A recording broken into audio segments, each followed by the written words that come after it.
Guten Morgen, ich bin Uli Kronenberg und ich bin anderswohin. Ich war jetzt einige Zeit lang im Harz unterwegs, habe hier die dollsten Sachen gesehen und will euch in diesem Video mal meine Top 10 aus dem Harz zeigen. Welche 10 Sachen sollte man sich anschauen, wenn man sich für Geschichte und Kultur interessiert? Dabei werdet ihr in dieser Auflistung auf jeden Fall den Brocken vermissen, denn der Brocken ist ja hier im Harz unbestritten sowieso die Nummer 1. Ein Besuch auf dem Brocken, eine Fahrt mit der Brockenbahn, das sind unvergessliche Erlebnisse, die kann ich nur jedem empfehlen. Aber wir wollen schauen, was gibt es sonst noch hier im Harz, was sind meine persönlichen Top 10.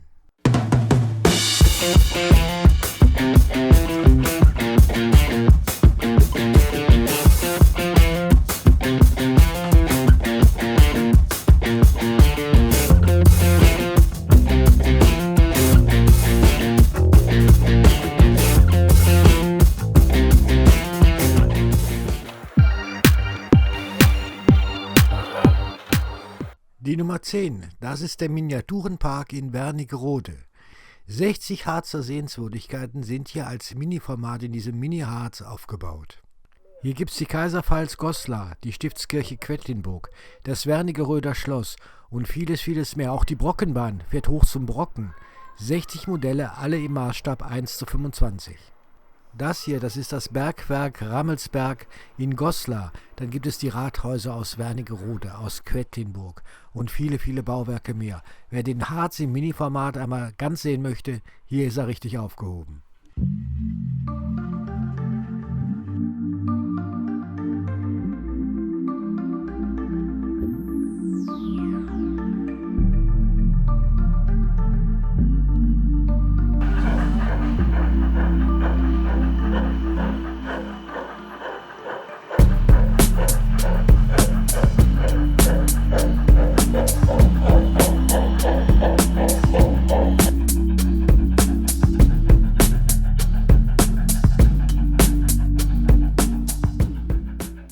Und hier fährt die kleine Brockenbahn hoch zum Brocken, da oben sieht man ihn. Das Ganze ist hier eingebettet in den Bürgerpark, das ist etwas außerhalb vom Stadtzentrum.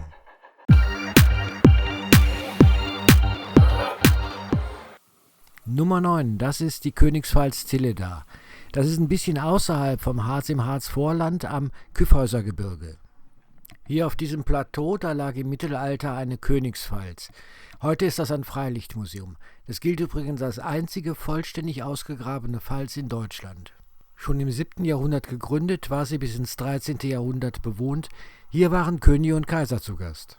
Einige der Gebäude hat man rekonstruiert und bei anderen zeigt man dann in Bildern, wie das einmal ausgesehen hat, und wir können uns die Ausgrabungen anschauen.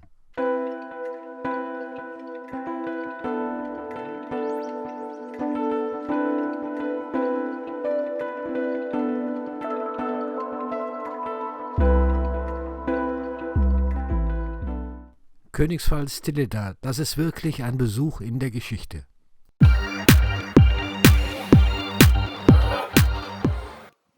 Eine Stadt, die man auf jeden Fall besuchen sollte, das ist Goslar. Goslar liegt am nordwestlichen Rand des Harzes und die Altstadt gehört zum Weltkulturerbe der UNESCO. Die Kaiserpfalz, das ist der Ort, wo die Kaiser ihre Reichstage abgehalten haben, ist besonders interessant anzuschauen.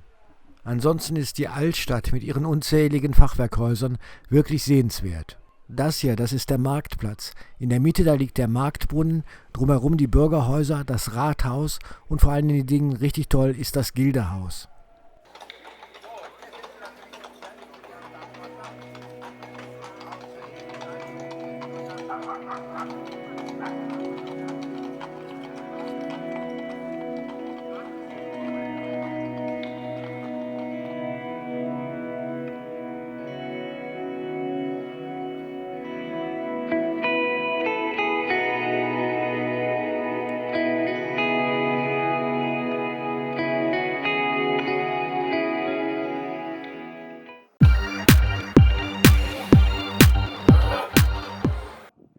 Nummer 7, das ist das Bergwerk Rammelsberg. Das liegt ebenfalls in Goslar und gehört auch zum Weltkulturerbe der UNESCO.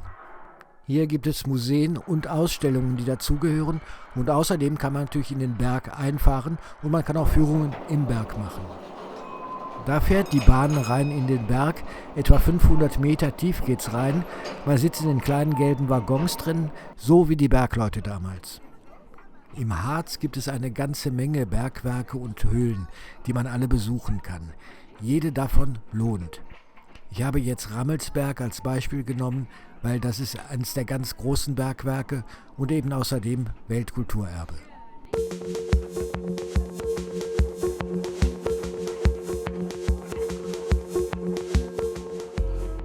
Und wenn man dann in den Berg eingefahren ist und aussteigt, dann folgt man einem der Bergleute. Die erklären einem alles, das ganze Stollensystem, und erklären, wie hier unter Tage gearbeitet wurde. Und man kann sich das auch an Beispielen anschauen und anhören.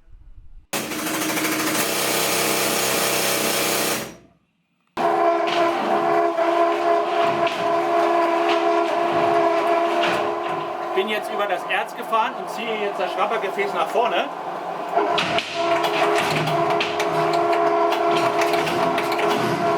In Rammelsberg kann man übrigens zwischen verschiedenen Touren durch den Berg auswählen. Nummer 6, das ist die Rapp-Bode-Talsperre. Im Harz, da gibt es ja jede Menge Stauseen. Das hier ist aber mit 106 Meter die höchste Staumauer Deutschlands. Aber hier gibt es noch mehr Highlights. Hier zum Beispiel die Fußgängerhängebrücke Titan, 2017 eröffnet. 483 Meter ist sie lang, in 100 Metern Höhe geht man über den Stausee. Und gleich nebenan, da ist die Doppelseilrutsche Megazipline.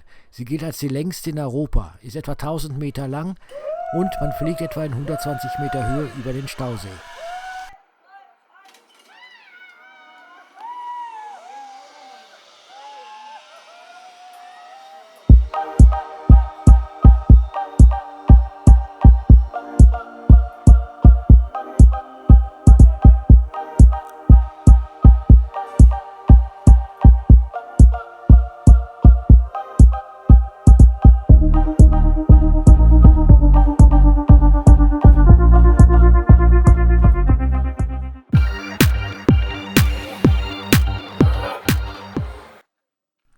Nummer 5, das ist in Langenstein am Nordrand vom Harz. Und da fragt man sich, wohnen hier die Hobbits? Natürlich nicht, denn das sind Höhlenwohnungen. Hier haben tatsächlich Leute gewohnt. 10 Wohnungen sind es, die zwischen 1855 und 1858 von Leuten hier in den Berg reingeschlagen wurden, in den Sandsteinfelsen. Bis 1910 waren diese Höhlen hier tatsächlich bewohnt. Die sind alle etwa 30 Quadratmeter groß und haben ähnliche Zuschnitte. Die bestanden aus Wohnzimmer, Schlafzimmer, Kinderzimmer, Vorratsraum und im Flur da war meist die Küche. Heute kümmert sich ein Verein um die Langensteiner Höhlenwohnungen. Man hat das hier richtig nett eingerichtet. Man kann das nachvollziehen, wie das Leben hier gewesen ist. Hier hängen auch Bilder an den Wänden von den Bewohnern und man erfährt etwas aus der Biografie der Leute. Die Wohnungen sind heute alle eingerichtet und wir schauen uns jetzt hier in dem Video 2 dieser Wohnungen einmal an.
Nummer 4, das ist der Hexentanzplatz in Thale.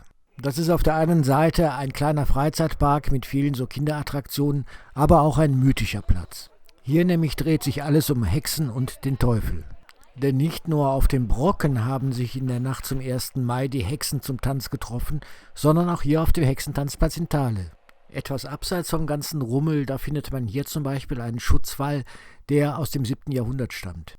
Und man kann ins Bodetal gucken. Sieht das nicht fantastisch aus?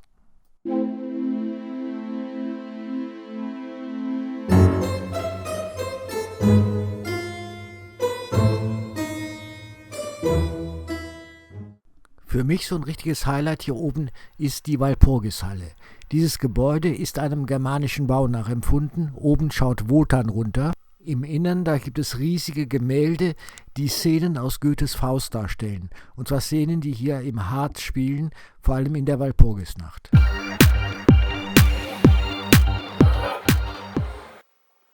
Nummer 3, das ist der Kyffhäuser oder besser das Kyffhäuser Denkmal. Das liegt auch nicht direkt im Harz, sondern mehr im Harzvorland am Kyffhäuser Gebirge. In einer Höhle hier im Gebirge, da schläft Kaiser Barbarossa. Hier ist Kaiser Barbarossa als Figur dargestellt. Dieser alte Mythos hat natürlich Kaiser Friedrich Wilhelm I. gut gefallen und ihm zu Ehren hat man dieses Kyffhäuser Denkmal auch errichtet. Er selber ist als Reiterfigur drauf dargestellt. Im Mittelalter ist auf dem Gelände hier übrigens eine alte deutsche Reichsburg gewesen. Und wer sich jetzt fragt, ob man auch rein kann ins Denkmal, ja, kann man. Unten ist eine große Halle mit einer Ausstellung und eine Treppe führt hoch zu einer Aussichtsplattform.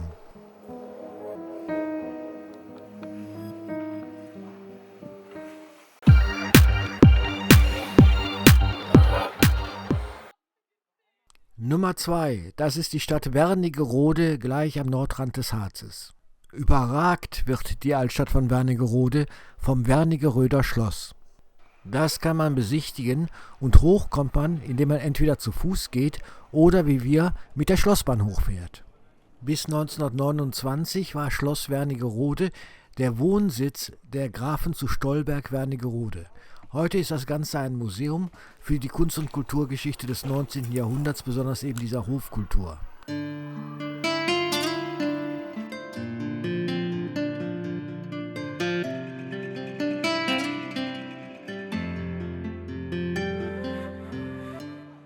Außer dem Schloss sollte man sich unbedingt die Altstadt anschauen. Wernigerode, das nennt sich auch die bunte Stadt und wenn man sich die Häuser anschaut, weiß man warum. Das Rathaus, das gilt als eines der schönsten in Europa und hinter dem Marktplatz, da liegt dann die Altstadt und da sollte man sich ruhig mal in dieses Gewirr der kleinen Gassen begeben. Das Haus hier heißt Schiefes Haus und ganz in der Nähe, da befindet sich das angeblich kleinste Haus der Welt. 11 Personen sollen hier mal drin gewohnt haben.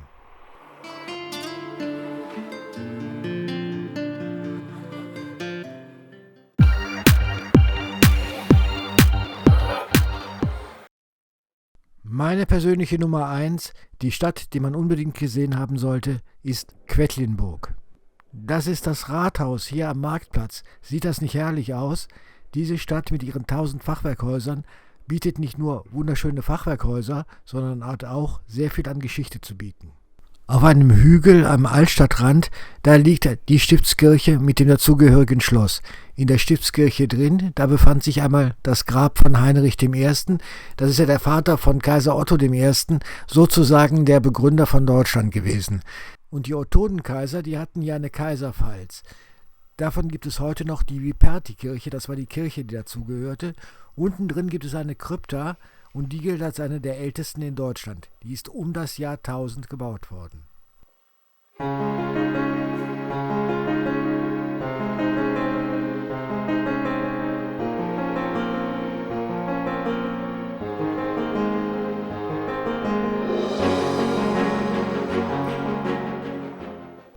Aber wir schauen uns jetzt noch ein bisschen in der Altstadt von Quedlinburg um.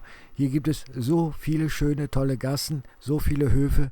Es ist einfach sagenhaft, was Quedlinburg in der Hinsicht zu bieten hat.